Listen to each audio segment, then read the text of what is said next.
क्या बोलूं आपको मैं, सुमित आचार्य जी महाराज बोलूं, डिक्टेटर एस्ट्रोलॉजर बोलूं, या कुछ ऐसा बोलूं कि शुरुआत में आप चूंकि प्रलयंकारी किस्म की का ज्योतिष बताते हैं, जब भविष्य भी बताते हैं तो उसमें भी कोई तूफान ही होता है, तोड़ फोड़, प्रचंड, कुछ ऐसा जहां पर कोई तबाही होने वाली है, जहां पर है क्या? देखिए, संकेत तो है ही है कि 2026 में जिस तरह की घटनाएं घटने का भविष्यफल दिखाई पड़ता है वो बहुत डराता है। और जब मैंने भी ये देखा तो मुझे भी डर लगा कि 2026 में इतना कुछ घटने वाला है, क्योंकि 2025 में जब शुरुआत में मैंने कहा था, 6 जनवरी को मैंने कहा था कि 900 लोग अग्नि में झुलस करके मरने का योग आता है। अच्छा। और 2026 में सामूहिक घटनाएं घटी हैं, चाहे अहमदाबाद का प्लेन क्रैश हो, चाहे जयपुर में राजस्थान में लगा हुआ आग हो, ऐसे पहलगाम का हमला हो, अग्निकांड से ही, अग्नि ही कहीं ना कहीं स्रोत रहा। बुलेट भी चलता है तो अग्नि कहीं ना कहीं स्रोत रहता है। अग्निकांड से बहुत भारी मात्रा में 900 क्या 1000 का आंकड़ा क्रॉस कर गया पिछले साल, सामूहिक वाला। छोटे छोटे डेथ्स नहीं बता रहा हूँ, सामूहिक तरीके से। और उस प्रकार से 2026 में 1500 का आंकड़ा क्रॉस करता हुआ दिखाई। मुझे देश की एक बहुत बड़ी ज्योतिषाचार्य ने यह कहा था कि ये सूर्य का साल है, और सूर्य का साल, इसका नंबर होता है 1 और सूर्य का साल जो है बहुत प्रफुल्लित करता है आपको, बहुत ज्यादा संपन्न बनाता है, बहुत समृद्ध बनाता है, सुख लेकर के आता है। लेकिन अभी तक आपकी बात से मुझे कहीं पर भी सुख नजर नहीं आ रहा है। ऐसा खाली केंद्र बृहस्पति वालों को सुख है, बाकी जगह तांडव है। क्योंकि ये जो साल है विक्रम संवत से देखेंगे तो विक्रम संवत से बृहस्पति इस साल के राजा रहने वाले हैं, 2083 विक्रम संवत। लेकिन जो 2082 जो विक्रम संवत अभी बीता है, जिसमें 1 जनवरी पड़ा था, तो ये वाले में 1 नंबर का तो वर्ष है, 1 नंबर सूर्य का है, लेकिन मंगल का भी मूल त्रिकोण है। कन्या लग्न को लेकर के शुरू हुआ है। कन्या लग्न यानी बुध और शुक्र, बुध और शुक्र और मंगल का युति बड़ा खराब होता है, विस्फोटक होता है। ये टकराएं और स्पार्क हुआ, नेगेटिव और पॉजिटिव। यही कारण है कि पाश्चात्य में, पश्चिम में, इनकी दिशा पश्चिम है, पश्चिम की तरफ इस तरह का टकराव, लोग आपस में टकरा रहे हैं, देश टकरा रहे हैं। भारत के पश्चिम में ये सारी घटनाएं जो घट रही हैं, उधर युद्ध होगा, उधर बहुत सारा भूचाल मचेगा। अब तो उसकी जो असर है, उसका जो इफेक्ट है इंडियन इकोनॉमी पे पड़ता रहेगा। इसी बीच कई बार शेयर मार्केट ऊपर आएगा, कई बार नीचे आएगा। कब ऊपर आएगा, कब नीचे आएगा, उसके डेट्स बकायदा मैंने निकाल रखे हैं। अच्छा, जो इस पॉडकास्ट में आगे लोग देखेंगे। ठीक है, यानी शेयर बाजार का उतार चढ़ाव भी तारीख के साथ में आप बताने वाले हैं। आपने दुनिया भर में युद्ध को लेकर के तो बात कर दी, लेकिन आज पूरी दुनिया में, और चूंकि पश्चिमी देशों की आप बात कर रहे हैं, अभी इशारा किया आपने, पश्चिमी देशों में सबसे बड़ा भूचाल जिसका जिक्र भी आपने इनडायरेक्टली कर दिया, एप्स्टीन फाइल्स, जिसकी वजह से पूरी दुनिया के 15 देशों के 15 बड़े अधिकारी अभी तक इस्तीफा दे चुके हैं। एक, दूसरा ये कि डोनाल्ड ट्रंप का नाम, तीसरा ये कि बिल गेट्स का नाम, स्टीफन हॉकिंग्स का नाम, और सबसे बड़ी बात यह है कि जो ब्रिटेन के पीएम हैं स्टामर, ऐसा कहा जा रहा है कि आगे उनकी कुर्सी जा भी सकती है और वहां पर सत्ता परिवर्तन भी हो सकता है। ये भूचाल थमेगा या बढ़ेगा? अभी बढ़ेगा। और एप्स्टीन फाइल्स के रिपोर्ट को देखने के बाद तो यही पता लगता है। सर बाज मत उठाइए, ये बाज मत उठाइए, अभी आपने अपना हाथ जख्मी किया। नहीं, अब ये बाज उठ चुका है और अब शक्तिशाली भविष्यवाणियों को आने का समय आ चुका है। तो एप्स्टीन फाइल्स देख करके यही पता लगता है कि पूरे दुनिया पर नर पिशाच जैसे लोग शासन करते रहे हैं, और कोई बहुत नकारात्मक शक्ति का ऊपर से सूक्ष्म रूप से राज चल रहा है, और जो पूरी दुनिया का कमान चला रही है राक्षस। इस शक्ति को अगर हराना है तो राम राज्य लाना पड़ेगा।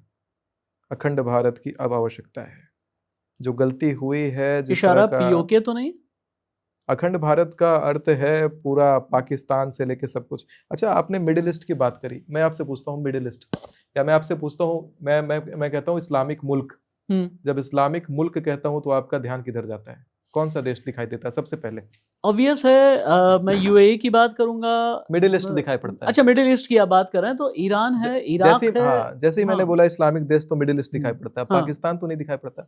मैं बल्कि ये पूछने भी वाला था आपसे कि आपकी जो भविष्यवाणी की मिसाइल है अभी तक बाकी हर जगह गई है, लेकिन पाकिस्तान में नहीं गई। वहां पर बलोच, उनका विद्रोह बढ़ गया है।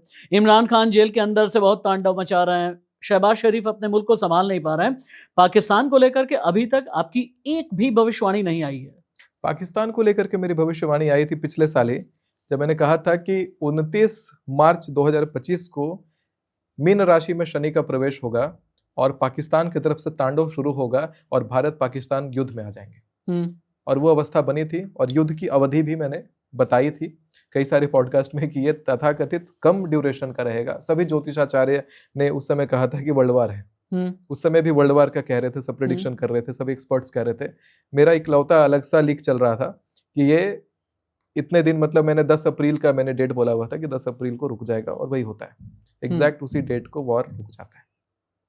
तो ये सारी भविष्यवाणियां मेरी पहले रही है पाकिस्तान को लेकर। हालांकि अभी जो है वहाँ के फाइनेंसेस को लेकर के चीज दिखी है कि यही 18 मार्च से 20 अप्रैल के बीच में पाकिस्तान में फाइनेंसेस जो है वो थोड़ा डाउन होंगे, चीजें महंगी हो जाएंगी वहां पर, और वहां से मीम्स सर्कुलेट होने शुरू हो। मैंने कुछ रिसर्च की और अपने पुराने इंटरव्यूज आपके साथ में मैंने देखे। आपने एक बात बोली थी 2025 से 8 साल तक देवगुरु बृहस्पति अतिचारी हैं, और इस लिहाज से मैं समझना ये चाहता हूं, क्या 2026 2025 के मुकाबले ज्यादा भयंकर होगा, भयानक होगा? क्योंकि 2025 में प्राकृतिक आपदा भी थी, बॉम्ब ब्लास्ट तक भी हुए, युद्ध की स्थिति भी बनी, कश्मीर से लेकर के कन्याकुमारी तक अनरेस्ट की सिचुएशन थी। ये बृहस्पति का अतिचारी होना, मैंने शुरू में ही कहा मैं ज्ञानी हूं, लेकिन क्या 2026 में ये ग्राफ और भी ज्यादा बढ़ रहा है? देखिए, आपने जो भी कहा, आपकी रिसर्च को पहले तो मेरा सैल्यूट है, थैंक यू सो मच। क्योंकि मैं अभी भी आपको ये कह रही हूँ, जब तक देवगुरु बृहस्पति अतिचारी हैं, ये ग्राफ बढ़ेगा ही, कम नहीं होगा। आपदाएं इस वर्ष भी बहुत आएंगी, गर्मी इस वर्ष भी बहुत ज़्यादा पड़ेगी, बीमारियां इस वर्ष भी बहुत आएंगी, आतंकी हमले इस वर्ष भी होंगे। और देखिए, जब हम 2026 की बात करते हैं तो मैं सिर्फ भारत की बात नहीं कर रही हूँ, मैं पूरे विश्व की बात कर रही हूँ। धार्मिक लड़ाइयाँ, धार्मिक युद्ध, धर्म को लेकर कोर्ट कचहरी में जाना, मामले पहुंचना, वो चाहे हिंदू मुस्लिम के हों, चाहे वो चर्च के हों, चाहे वो किसी के भी हो, ये सब चीज़ें तो बढ़ती हुई आपको दिखाई देंगी। और कहीं ना कहीं जो 2025 में आपने देखा वैसा 2026 में भी आप देखेंगे। लेकिन वो मंगल का साल था, ये सूर्य का साल था। पिता अगर पुत्र गिर रहा हो तो उसे संभाल भी लेता है, मंत्री उतना संभाल नहीं पाता। तो कहीं ना कहीं सूर्य के वजह से हमें थोड़ी राहत भी मिलेगी, हमें पिता का सहयोग भी मिलेगा। और ये साल उनका है जो सुबह जल्दी उठेंगे, जो जल्दी उठेंगे वो खुद को बचा लेंगे, अपने बिजनेस को बचा लेंगे, अपने व्यक्तित्व को बचा लेंगे। लेकिन जो लोग सोने में ही समय बर्बाद करेंगे, ये साल उनका नहीं है। लेकिन हाँ, ये बात मेरी रिसर्च पर मैं आज भी कायम हूं और अगले साल 2027 पर भी हम कायम रहेंगे कि मैं आपको बता दूं, जब तक देवगुरु बृहस्पति अतिचारी हैं, स्थितियां 2025 से लेकर 2032 तक अच्छी नहीं है। ना शेयर मार्केट को लेकर, सोना अप होगा, महंगाई बढ़ेगी, आपको कई तरह के भूकंप आते हुए दुनिया में दिखाई देंगे, आतंकवादी हमले होते हुए दिखाई देंगे, प्लेन क्रैश, ट्रेन क्रैश, दुर्घटनाएं, आतंकी हमले, और सबसे bड़ी बात, बॉर्डर पर हलचल, कई और देशों में युद्ध होते हुए भी आपको दिखाई देंगे।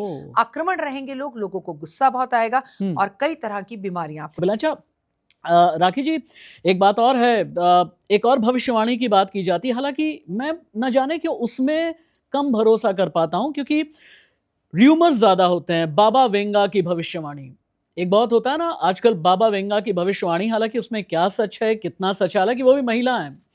अब उस भविष्यवाणी में ये कहा जा रहा है कि 2026 में महाप्रलय भी आएगा और 2026 में तीसरा विश्व युद्ध भी होगा। आपकी स्टडी क्या बताती है? मैं आपको फिर से कहती हूं और इसको नोट कर लीजिए, हम 27 में फिर इस पर बात करेंगे। 2025 से 32 तक प्रलय है, 2025 से 32 तक महायुद्ध हैं। इस साल भारत का खुद पाकिस्तान के साथ युद्ध होगा, चाइना के साथ होगा, श्रीलंका के साथ होगा, इवन नेपाल जिससे हमारे बड़े अच्छे रिश्ते हैं, वहां पर भी आपको गर्मा गर्मा ही हमारे आसपास के जितने बॉर्डर है ना, वहां पर आपको हलचल दिखेगी, कुछ कुछ कारगिल जैसा। अच्छा। और इसलिए ये बात बिल्कुल यथार्थ सत्य है। अब देखिए, उन्होंने जब वो भविष्यवाणी की ना, उसे प्रलय मत समझिए। ये नहीं कि दुनिया खत्म हो जाएगी, दुनिया कहीं नहीं खत्म हो रही, हम सब जीवित रहेंगे और 2027 का पॉडकास्ट भी करेंगे। प्रलय से मतलब ये है कि ऐसा कुछ होना जैसा उत्तराखंड में हुआ, जैसे प्लेन क्रैश हुआ। इस साल भी आपको 2026 में ऐसा दिखेगा कि बल्क में लोगों की मृत्यु हो गई, चाहे प्लेन दुर्घटना थी, ट्रेन दुर्घटना थी, या बस खाई में गिर गई, या पहाड़ खिसक गया, या यात्री जा रहे थे जैसे वैष्णो देवी में जाते हुए। तो क्योंकि देवगुरु बृहस्पति क्या है? गुरु। और हम धार्मिक स्थानों पर ऐसी घटनाएं होते हुए देखेंगे 32 तक लगातार। अच्छा। अच्छा, एक और बात भी कही जाती है हमारे भविष्यमलिका पुराण में, जो 600 साल पहले लिखा गया और जिसमें ब्रह्मांड का ज़िक्र है, देवताओं का, ऋषियों का, मुनियों का जी। ज़िक्र है। उसमें संकेत, इंडिकेशंस इस तरीके के दिए गए हैं कि 2020 से कलयुग के अंत की शुरुआत हो गई है, चूँकि 2020 में कोरोना ने भी कुछ इस तरह के संकेत देने शुरू कर दिए थे और तब से अब तक प्राकृतिक विपदा भी और कई समस्याएं पूरी दुनिया में नजर आ रही है। तो क्या भविष्य पुराण में जो कलयुग के अंत की भविष्यवाणी की गई है, क्या वाकई उसकी शुरुआत हो गई है और आप ये कहना चाहती हैं कि अगले 3-4 साल में कुछ बहुत बड़ा उसी लिहाज से हो जाएगा? आपसे मैं एक सवाल पूछना चाहती हूँ, आपके इस सवाल का जवाब देने से पहले, क्योंकि जो आप जवाब देंगे इस सवाल का जवाब वही है। आपने देखा 2019 में कोरोना आया, जी। कोरोना से लेके आज 2025 में हम आ गए। आप बताइए, क्या आप छोटे-छोटे बच्चों को मरते हुए नहीं देख रहे? क्या रोज रोड एक्सीडेंट्स नहीं हो रहे? क्या लोगों को हार्ट अटैक नहीं हो रहा? क्या शादी में लोग गए और बस बेहोश हुए डांस करते-करते नहीं गुजर रहे? क्या कितनी मौतें नहीं हो रही? हमको ना पता नहीं चल रहा, परले ऑलरेडी चल रहा है। हमें पता लग रहा है 14 वर्ष का बच्चा मर गया, हमें पता लग रहा है स्टमक में इन्फेक्शन था, अरे कुछ नहीं था, कल तो घर में था और पेट में दर्द हुआ, हॉस्पिटल जाने पर डॉक्टर ने बोल दिया उसके सारे ऑर्गन्स फेल हो गए। ये क्या हो रहा है? आपके साथ नहीं हो रहा, आस-पास हो रहा है, इसलिए आपको पता नहीं चल रहा। लेकिन जिनके साथ हो रहा है, आप 2019 से 2025 तक लगातार लोगों को मरता देख रहे हैं, वो भी खांसी में, जुकाम में, पेट दर्द में, इन बीमारियों में।